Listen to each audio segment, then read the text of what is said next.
motorway to go to Belgrade, and they were leaving everything. And I asked them, isn't it honestly better to be, you know, a minority in Croatia than a refugee in Serbia? You asked that? I asked that to these people. What were the answers? They said, we don't want to go. We don't want to go. We don't want to go. Our Serb police force is making us go. Wow. And I asked several, you know, that was my question of the day. Mm-hmm. And that's the same answer I got all over.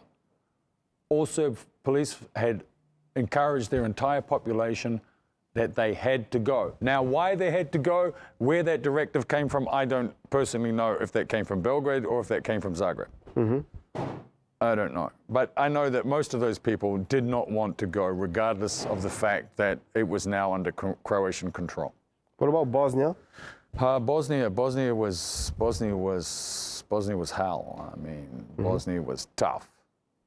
Bosnia was miserable.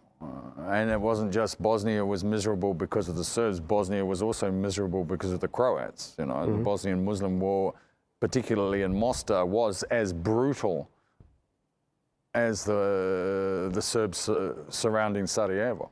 Mm-hmm. I think by per square meter, more grenades fell in Mostar by square meter than they did in Sarajevo. Yeah. Sarajevo is a big city, and Mostar's tiny little enclave, and they shelled the shit out of it. Yep.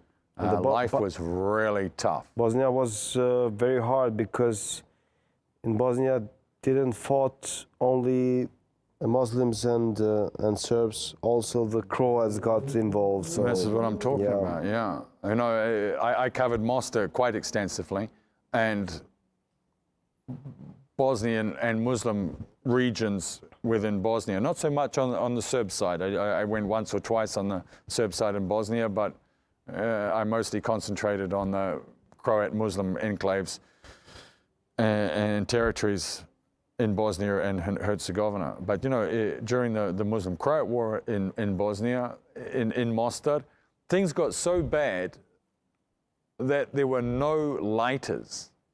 They had control of the cigarette factory in Mostar, but they didn't have a light to light a cigarette.